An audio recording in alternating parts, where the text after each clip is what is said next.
Hello everyone, I'm Dr. Tanvi Vaidya. I'm a consultant dermatologist and I'm here to break it down for you how you can get rid of facial hair.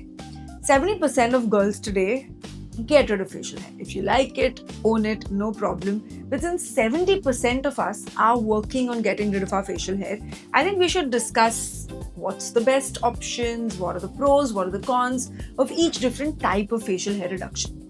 So let's get started.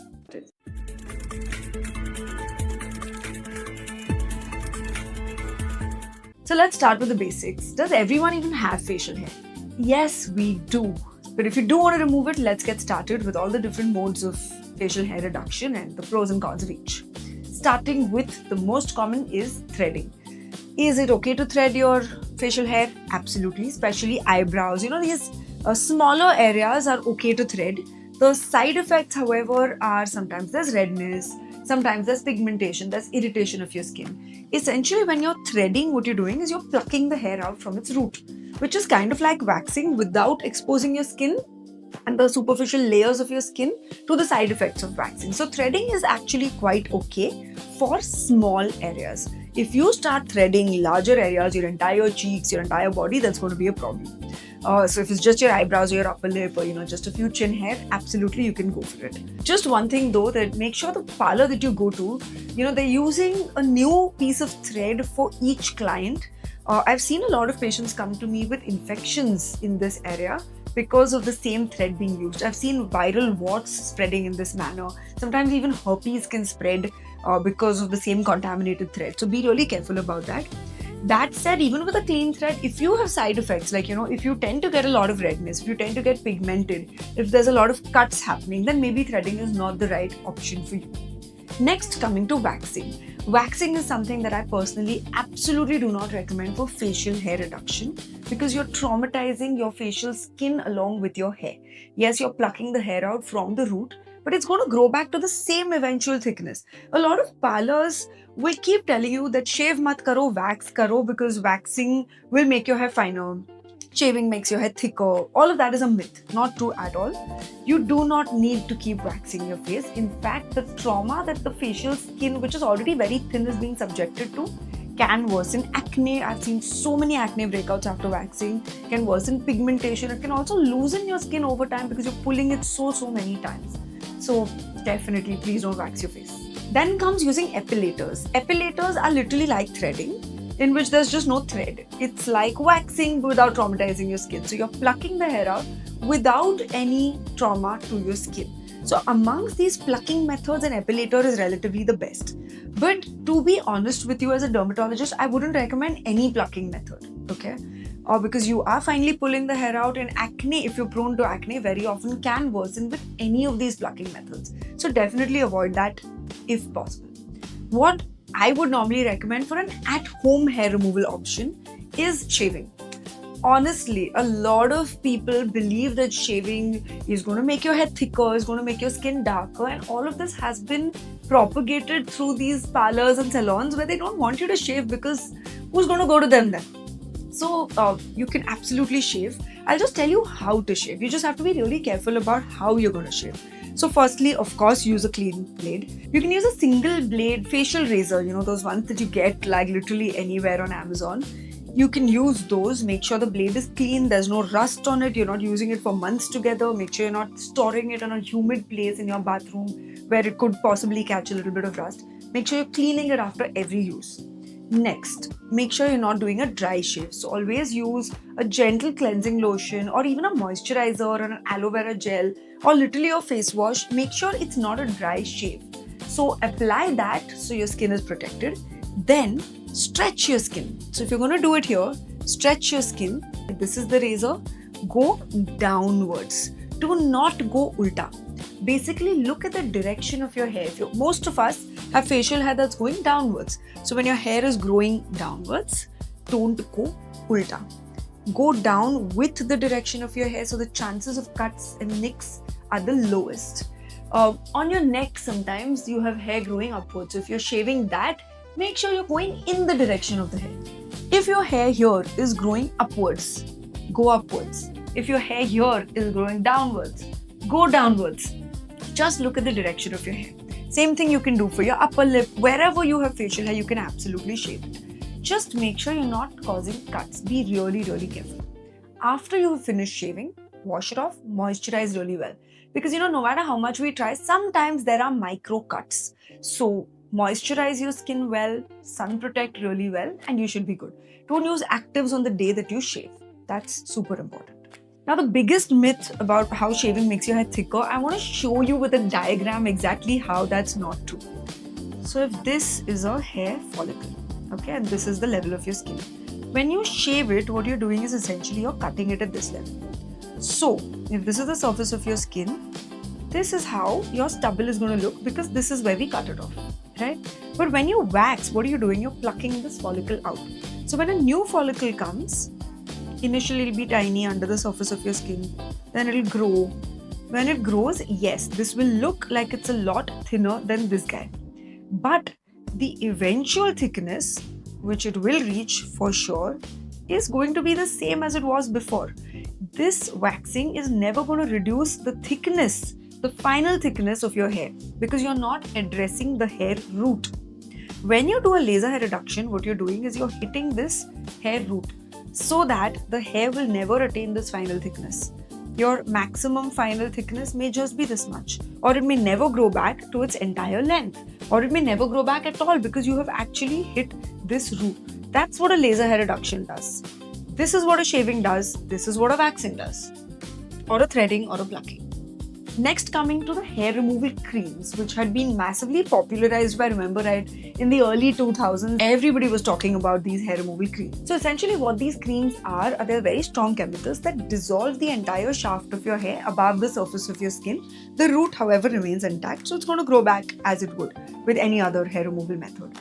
But when it burns the shaft of your hair out, you can imagine that it's also going to burn a little bit of the skin that it's coming in contact with. These are really strong chemicals. We as dermatologists have seen so many patients coming in with rashes on their skin, irritant reactions on their skin, sometimes even lasting pigmentation on their skin. So again, hair removal creams are not a method that I would recommend. Now, when you do laser hair reduction, however, what you're doing is you're hitting the hair at the root level. So you're hitting the root, you're making sure the root itself doesn't grow back that fast. Your root is going to make sure the hair becomes finer, the final thickness that it attains is going to reduce, the final length that it attains it's going to reduce. Some of the hair will entirely die out from the root itself, so the number of hair growing back is going to reduce. So laser is the only thing that's actually going to reduce your hair density, hair thickness, hair growth entirely. Is it a hair removal? Laser is not a hair removal, it is a hair reduction. I'm not trying to push this here. If you want to stick to at-home hair removal methods, absolutely stick to shaving. But if you want to consider a more permanent solution where you don't want to keep doing this again and again, you can very well consider laser hair reduction. Laser hair reduction, as I mentioned, is a laser, a specific light, which is going and hitting pigment. So the pigment is most concentrated in the root of your hair, which is why this laser goes and hits the root.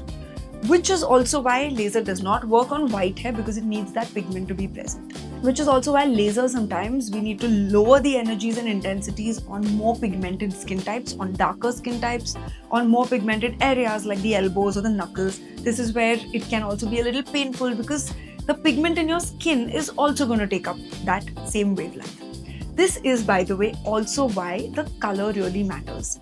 When lasers are being done on Caucasian skin, which is very, very light skin, different wavelengths of lasers are used. So we use lasers like ruby and alexandrite on those kinds of skin types, super light skin types. But when it comes to Indian skin types, we have more pigment in our skins and we don't want our skins to burn while we're burning the hair off. We need to use different lasers. We need to use higher wavelengths like a diode or an Nd:YAG, or a combination like a triple wavelength or a quadruple wavelength, which works much better on Indian skin types. So for people living abroad, be very mindful of this. Go to a place where they know how to deal with skin of color. That's very, very important. In India, of course, almost every center will have either a diode or a triple wavelength or a quadruple wavelength or an Nd:YAG. So stick to those. Then comes how many sittings would you take. Normally it takes between 6 to 10 sittings to completely get rid of your hair broadly. When I say get rid of your hair, I'm talking about a reduction, not a removal. So you will always have a 5 to 10% of growth which is coming back, which is acceptable. There are some people who don't even want that, and then they come in once a year for a maintenance sitting to just make sure that it's all clean and it's all gone, which also works well. I've done my laser a couple of years back, and I sometimes do a maintenance sitting. I think I've done one after 2 or 3 years now, but it works pretty well. Each sitting is spaced out once a month initially. For the first 2 or 3 sittings, you need to come in once a month. After about 3 sittings, you may notice that your growth isn't coming back in 1 month's time. So then you got to space it out based on how much time it's taking for your growth to come back. That may be 2 months, that may be 3 months. So broadly 6 to 10 sittings may get completed in about a year's time. Is laser painful? No, laser is not really very painful, except in certain areas where your skin is very sensitive. Like for example, your bikini area tends to be a little sensitive, so it may hurt there. In saying that, however, it's a lot less painful than a bikini wax for sure. Upper lip is a very sensitive area, so can be a little painful. Underarms in some people can be painful. As I said, these pigmented areas or very bony areas like your elbows, your knees or your knuckles can be slightly painful.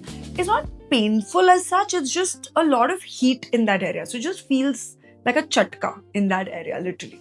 Next, coming to some myths related to laser hair reduction. One is, I've seen a lot of people who come in and say that मैंने laser करवाया and I got more hair posted. Why this typically happens is one of 2 reasons. One is something called paradoxical hypertrichosis. So choose your center really well. Paradoxical would usually not happen if you go to a center where they know what they're doing, which areas need to be treated.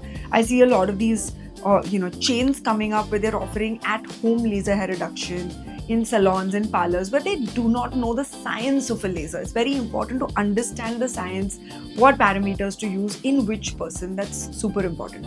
Coming back to paradoxical hypertrichosis, this is a condition where if, for example, I have side locks going till here, but I don't have any hair here, or I have very, very fine hair here, and I end up doing laser here.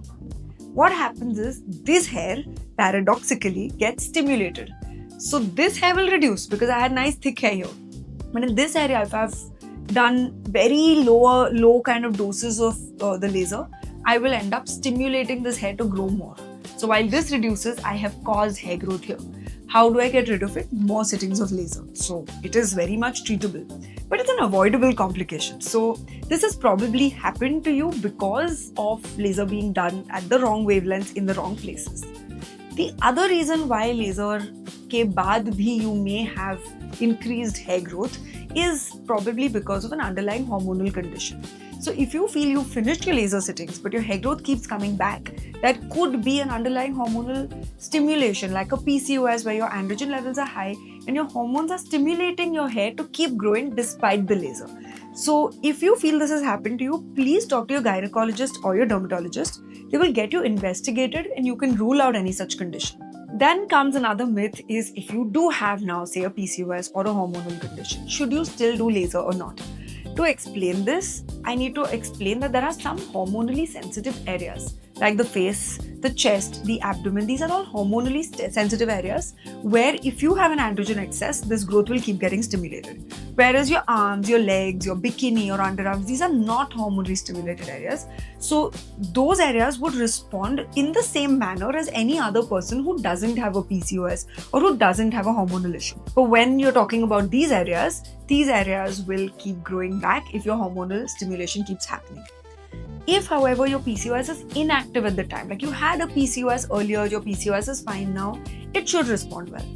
If your PCOS is active, I would really recommend thinking about whether you want to start. I have patients who have PCOS, they know their hair growth is going to come back, but to keep it fine and to keep it thin, they come in for a maintenance sitting once in 3 months or once in 6 months, depending on your growth. So, it's not a thick stubble. Once you shave it, it's not visible. At least the hair growth stays fine. I know this becomes a recurring issue, but at least you can keep your hair growth fine in this manner. But that decision is up to you, and your dermat should definitely explain this to you that there is a risk of your growth coming back, but at least you manage to keep it fine.